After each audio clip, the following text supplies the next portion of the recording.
कई तरह की इत्तलात आती रही। मिसाल के तौर पे इमरान खान साहब के हमदर्दों की तरफ से ही ये इत्तला आई कि वो बीमार हैं या उन्हें कुछ खुदा न खास्ता उनकी जान को खतरा है। फिर ये इत्तला आई उन्हें जेल से निकाला गया है। फिर अच्छा, ये हमदर्दों की बात है।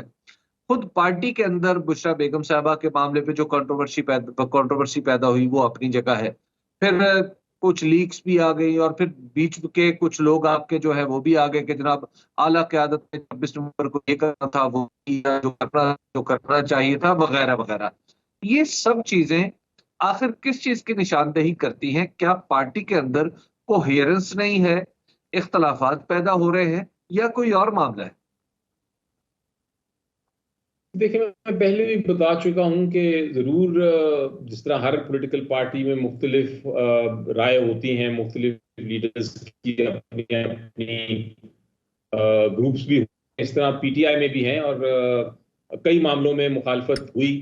जहां तक इस एहतजाज का ताल्लुक है, इससे पहले कि एहतजाज अनाउंस हुआ था, ज़रूर आप इसमें डिवीजन थी, मुख्तलिफ राय थी।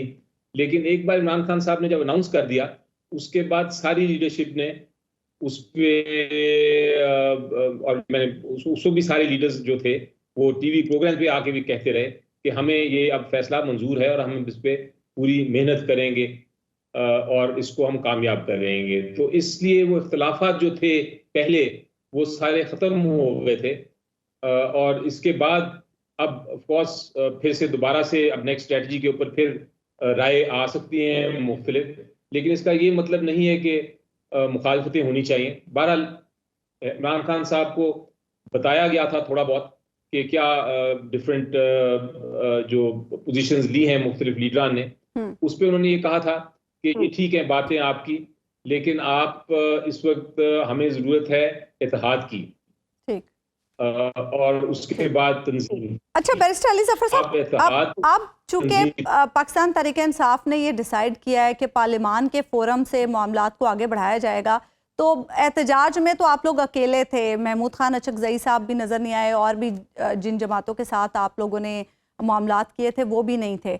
अब क्या बाकी जमातों को भी इंगेज किया जाएगा? मौलाना फजलुर रहमान साहब से भी दोबारा इंगेजमेंट्स होंगी इन मामलात को? जब आपने पार्लिमान में लेकर चलना है तो बाकी जमातों के साथ अपने रब्त को बढ़ाया जाएगा?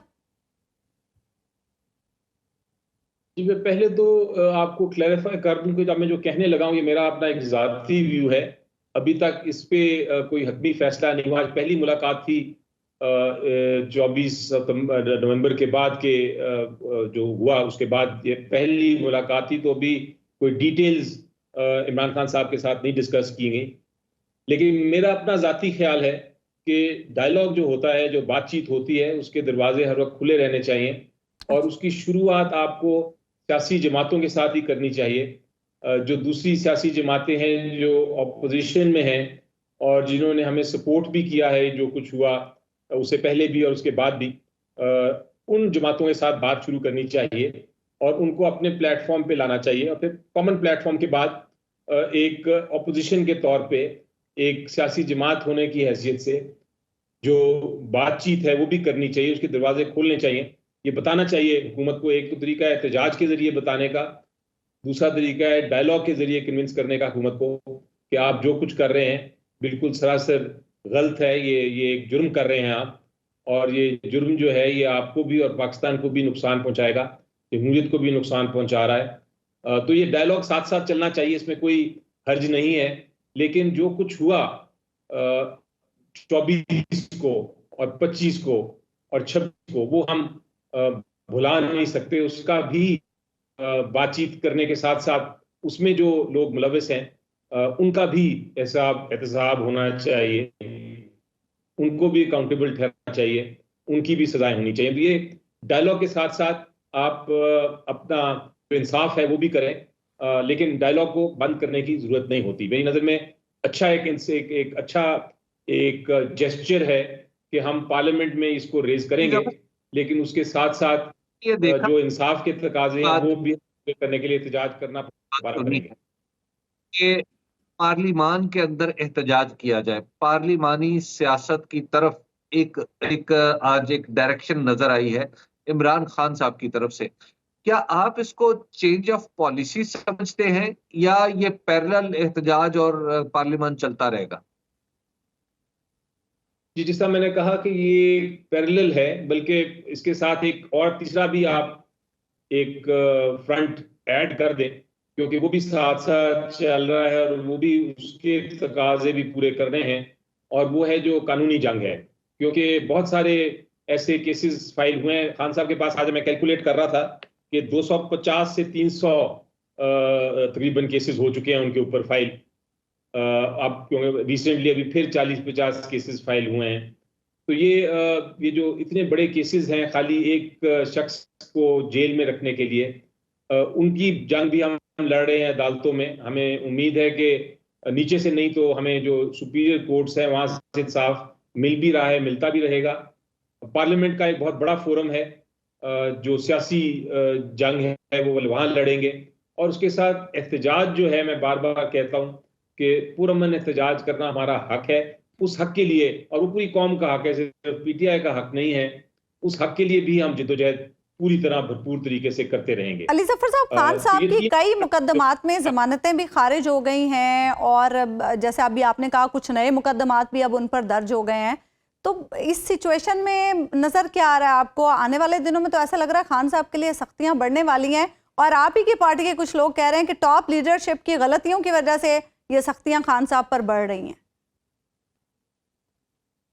देखिए, ये जो गलतियों की आपने बात की, ये बिल्कुल इसको हमें देखना चाहिए, और हम देख रहे हैं। और ये गलतियां होती हैं, और गलतियों के बाद आपको दुरुस्त करना पड़ता है। ये एक जिस तरह का सिचुएशन है, उसमें एक स्ट्रेटजी काम करती है, दूसरी नहीं करती। लेकिन मेरा ख्याल है कि ये कह देना कि कोशिश नहीं हो रही, जिद्दोजहद नहीं हो रही हर फोरम हर फ्रंट पे, हो रही है। बिल्कुल मेरी नज़र में हर कोई अपना अपना किरदार अदा कर रहा है, और कुछ ज़्यादा कुछ कम। लेकिन जो सिंसियर लोग हैं वो इस काविश में पूरी तरह हमारे साथ सपोर्ट कर रहे हैं। और सबसे बड़ी बात यह है, और उस बात को महल झुटलाया नहीं जा सकता, सबसे बड़ी बात यह है कि पब्लिक सपोर्ट बहुत ज़्यादा है। जो लोगों का प्यार है और मोहब्बत है इमरान खान साहब के लिए, और जो लोग देख रहे हैं कि ये ज्यादती हो रही है, हर सिचुएशन पे ज्यादती हो रही है, उसके साथ जो खड़े हैं हमारे साथ और हमें दुआएं देते हैं, मेरा ख्याल है ये एक बहुत बड़ा हथियार है, और ये एक बहुत बड़ी ताकत है। और जब तक ये ताकत रहेगी, मेरा ख्याल है जो भी हमारी ऑपोजिशन है, जो भी हमारे खिलाफ हैं, उनको हमारे से बातचीत करनी चाहिए, करनी पड़ेगी, और इसका कोई ना कोई हल ढूंढना पड़ेगा। ये चीज हमेशा के लिए नहीं चल सकती। ये कौम को, मुल्क को नुकसान पहुंचाएगी, पहुंचा रही है। हमें इसको सॉल्व करना है। लेकिन सोल हुई है 26 तारीख को, क्या गलती समझा जा रहा है पार्टी के अंदर, या 26 तारीख को अपने साथ होने वाली ज्यादती के हवाले से याद रखा जाएगा? जी बिल्कुल, मेरा ख्याल है कि ये एक तरह से हक हमने इस्तेमाल किया, कौम ने इस्तेमाल किया, पीटीआई ने नहीं, सिर्फ कौम ने इस्तेमाल किया एहतजाज का हक जो आइन देता है, और उसको कुचला गया, बेदर्दी से कुचला गया, और ना इंसाफी के साथ कुचला गया, और गैर आइनी और गैर कानूनी तरीके से कुचला गया।